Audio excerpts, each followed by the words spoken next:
কবি বলেছিলেন, যে পরিবেশে মন থাকে মুক্ত সেখানে কেবল জীবনই নয়, সৃষ্টি হয় নতুন শক্তি।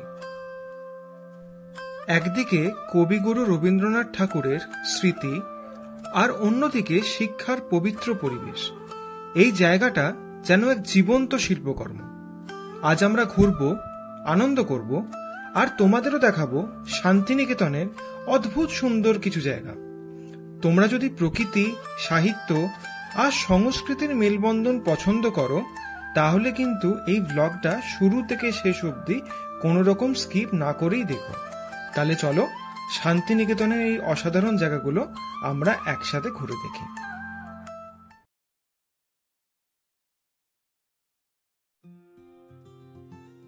Hello everyone, welcome to Soulmates on the go. আজকে সকালবেলা আমরা আবার বেরিয়ে পড়েছি যথারীতি। আজকের স্থানটা আপনাদেরকেই গেস করতে হবে। না না না না না, বেশি গেস করতে হবে না, আমি বলেই দিচ্ছি। আজকে আমরা যাচ্ছি বাঙালির সব থেকে প্রিয় জায়গা শান্তিনিকেতন। চলুন বেরিয়ে পড়া যাক। এখন বাজে সকাল 8:15। আমরা আমাদের জার্নি এখানেই শুরু করছি। রবি ঠাকুরের হাত ধরে গড়ে ওঠা প্রকৃতির কোলে লুকিয়ে থাকা এই স্বপ্নময় ভূমিটাই হলো শান্তিনিকেতন বা বোলপুর শান্তিনিকেতন। বিশ্বভারতীর প্রতিটা ইঁট, প্রতিটা গাছ যেন কবির স্পর্শে জীবন্ত একটা কাব্য। পাঠশালা এখানে তাই 4 দেওয়ালের মধ্যে সীমাবদ্ধ নয়। গাছতলায় বসেই চলে পাঠ, প্রকৃতির মধ্যেই শেখার অপার আনন্দ। শান্তিনিকেতন কেবল একটা জায়গা নয়, একটা অনুভূতি, এক কবির স্বপ্ন, এক সভ্যতার আলো যে জ্ঞান, সুর আর প্রেমের বার্তা বহন করে যুগের পর যুগ।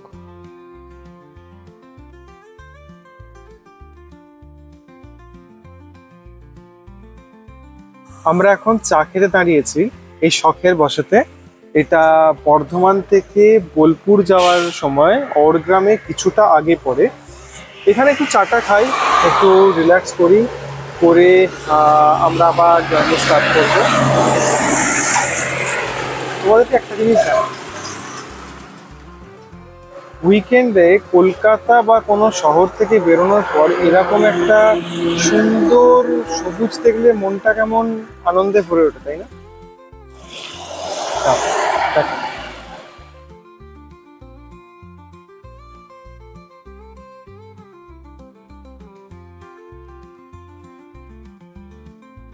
গন্তব্য শান্তিনিকেতন। কোলাহল ছেড়ে শহর পেরিয়ে যখন গাড়ি ছুটে চলে, জানলার বাইরে বদলে যায় দৃশ্যপট, বদলে যায় সবুজের রং আর বাতাসের গন্ধ।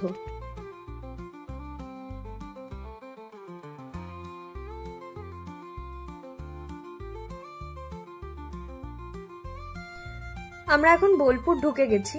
এখানে গাড়ির বেশ ভালোই চাপ আছে, যেমনটা তোমরা দেখতে পাচ্ছ, বেশ ভালোই লোকজন আছে, গাড়ি ঘোড়া চলছে। আমরা এখন এখান থেকে বিশ্বভারতী ক্যাম্পাসের দিকে ঢুকবো। প্রথমে গিয়েই আমরা ব্রেকফাস্ট সারবো, কারণ অলরেডি সকাল 10টা বেজে গেছে। আমরা গিয়ে আগে ব্রেকফাস্ট করি, তোমাদের সাথে শেয়ার করি খাবার দাবার কেমন লাগছে, তারপর বাকিটা তোমাদেরকে ঘুরে দেখাচ্ছি।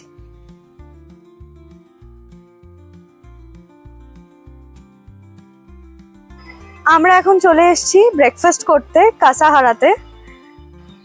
এই ক্যাফেটা আমাদের খুব প্রিয়, এর আগেও আমরা এসেছি অনেকবার। চলো তোমাদেরকে একটু ঘুরে দেখাই।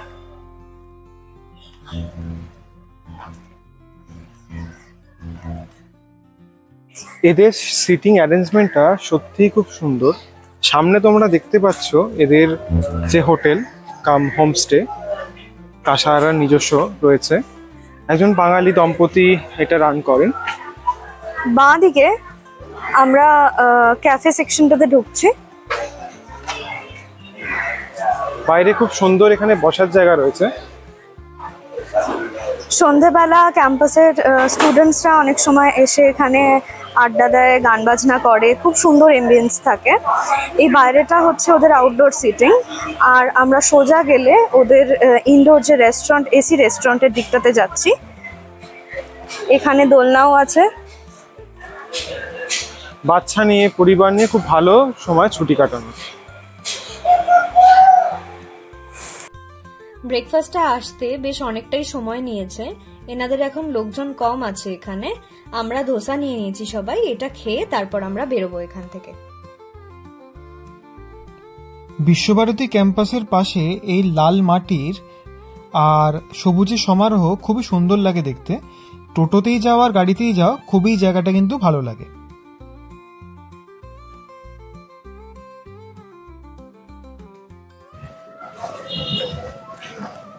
সৃজনী শিল্পগ্রামে আমরা চলে এসেছি।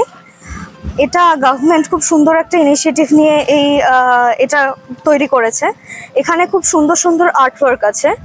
আমরা আফটার ব্রেকফাস্ট আমাদের ফার্স্ট আজকের ট্যুরিস্ট স্পট হিসেবে এইটাকেই বেছে নিয়েছি।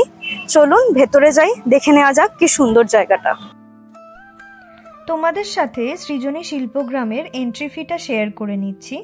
বড়দের জন্য এন্ট্রি ফি হচ্ছে 20 টাকা আর বাচ্চাদের জন্য এন্ট্রি ফি 10 টাকা। আর এটা সপ্তাহে প্রত্যেক দিনই সকাল 9:30 থেকে বিকেল 5টা পর্যন্ত খোলা থাকে।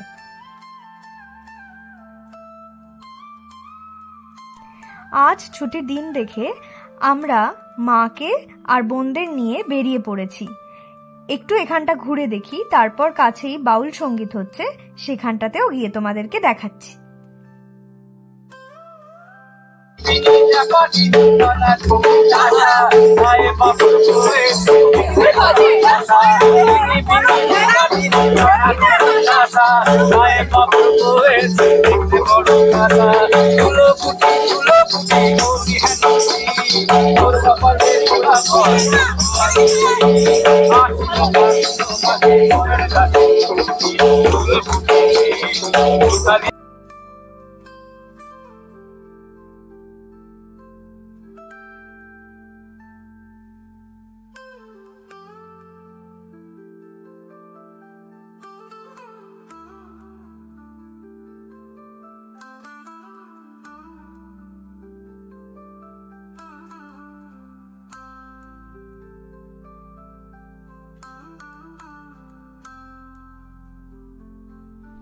শান্তিনিকেতনের সোনাঝুরি বনের ছায়ায় লুকিয়ে থাকা এক রঙিন দুনিয়া এই সৃজনী শিল্পগ্রাম।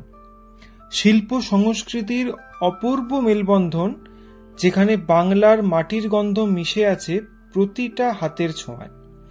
এখানে পা রাখলেই চোখে পড়বে বাংলার গ্রামীণ শিল্পীদের দক্ষ হাতে গড়া কারুকার্য, বিভিন্ন রকম পটচিত্র, কাঠের খোদাই করা, কাঁসার বাসন, সোলার শিল্প আর সূক্ষ্ম সূক্ষ্ম নকশার শাড়ি, গয়নার দোকান। প্রতিটা কাজ যেন এক একটা গল্প এখানে বলে যায়। শুধু শিল্প নয়, এখানে বাউল গান, লোকনৃত্য এবং নানান ধরনের লোকশিল্পেরও এক জীবন্ত প্রদর্শনী চলে। মাটির ঘর, খড়ের চাউনি আর নান্দনিক পরিবেশ এক অদ্ভুত শান্তির অনুভূতি এখানে এনে দেয়। এটা শুধু কিন্তু একটা বাজার নয়, এটা একটা আবেগ, যেখানে শিল্পের সৃষ্টির কেবল বিক্রির জন্য নয়, বরং বাংলার ঐতিহ্যেরই এক অনন্য বার্তা এখানে বহন করে। যদি সত্যিকারের বাংলা সংস্কৃতি তোমরা ছুঁতে চাও, দেখতে চাও, তাহলে একবার হলেও ঘুরে এসো এই শিল্পের গাঁথুনিতে মোড়ানো অপূর্ব দুনিয়া সৃজনী শিল্পগ্রাম।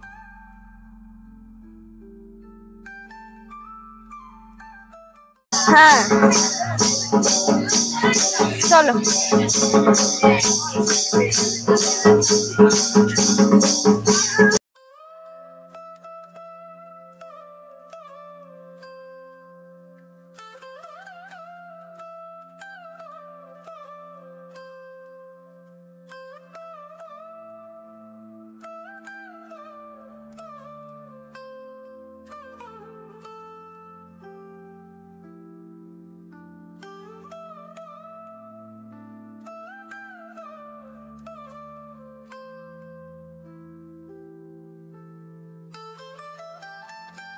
আমরা এখন দেখছি সৃষ্টি এখন শপিং এ চলে এসেছে সৃজনী শিল্পগ্রামে। তুই দাঁড়া, আগে বল কোনটা নেবো, এইটা না এইটা? আগেরটা। এটা এটা? হ্যাঁ হ্যাঁ, এইটা না, এইটা। তোমরা এখান থেকে শপিং করতে পারো। আমরাও এখান থেকে অনেক কিছু কেনাকাটা করেছি, তোমাদেরকে দেখাচ্ছি এই জিনিসগুলো কিনলাম।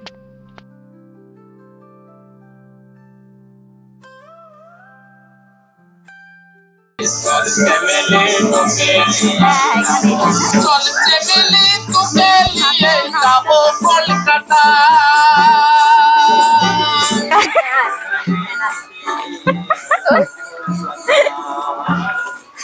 তুই দাঁড়িয়ে থাকো গানে। এই সৃজনী শিল্পগ্রাম ঘুরতে ঘুরতেই এই যে এখানে যে এত রকম গাছের ফুলের সারি রয়েছে, এখান দিয়ে হেঁটে গেলে আমরা আর একটা জায়গায় পৌঁছবো, যেখানে এই যে কুটিরগুলো তোমরা দেখতে পাচ্ছ না, এটাতে ভারতের বিভিন্ন রাজ্যের মানে পশ্চিমবঙ্গ, ওড়িশা, বিহার, ঝাড়খণ্ড, ছত্তিশগড়, আন্দামান এবং বিভিন্ন রাজ্যের যে লোকশিল্প, যে তাদের যে পটচিত্র বিভিন্ন রকম রয়েছে, সেগুলো কিন্তু এখানে প্রতিটা কুটিরে এক একটা রাজ্যের শিল্প দেখানো হয়েছে। দেখো এখানে কি সুন্দর একটা পালকি, বেয়ারা পালকি বইছে, খুব সুন্দর করে এটা দেখানো। তোমরা যখন এখানে আসবে অবশ্যই হাতে অনেকটা সময় নিয়ে এসো, কারণ পুরোটা ঘুরে দেখতে কিন্তু ভেতরে বেশ কিছুক্ষণ সময় লাগবে। আমরা এখন এখান থেকে বেরোবো, বেরিয়ে বাকি জার্নিটা তোমাদের সাথে শেয়ার করব। বেরিয়েই সবাই নিজেদের পছন্দ মতো আইসক্রিম নিয়ে নিয়েছি। এই গরমে আইসক্রিমের থেকে আর কি ভালো হয় বলো? আমরা এখন শান্তিনিকেতনের বিশ্বভারতী ক্যাম্পাসের কলা ভবনের সামনে দাঁড়িয়ে আছি।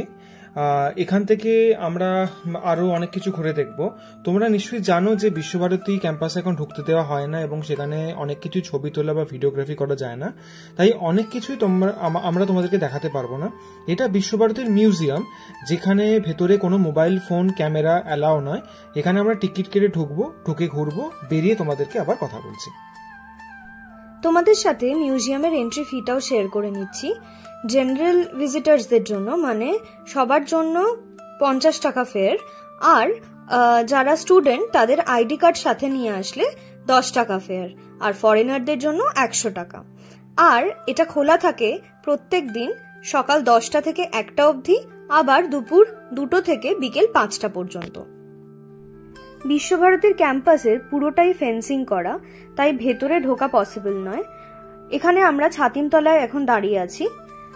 কাছে টোটো স্ট্যান্ড আছে, প্রচুর টোটো আছে, তোমরা চাইলে টোটো নিয়ে সঙ্গে গাইড নিয়ে ঘুরে দেখতে পারো, তাতে তোমাদের কোনো অসুবিধা হবে না। এই শান্তিনিকেতনে যদি সব থেকে সুন্দর বাড়ি বলতে হয় তাহলে কিন্তু বলতে হবে এই উপাসনা গৃহ। একে কাঁচ মন্দিরও বলা হয়। এটা পুরো বেলজিয়ান গ্লাসে তৈরি, অসাধারণ সুন্দর দেখতে। এর সামনে মানে সবুজ গালিচায় মোড়া একটা বাগান রয়েছে।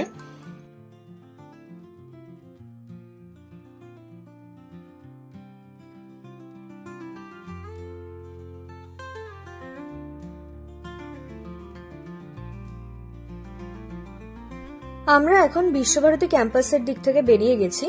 আমরা এখান থেকে বেরিয়ে যাব সুরুল রাজবাড়ি, কঙ্কালীতলা মন্দির, কোপাই নদী, তারপর লাঞ্চ করব, সবটাই তোমাদের সাথে শেয়ার করব কিন্তু নেক্সট ব্লগে।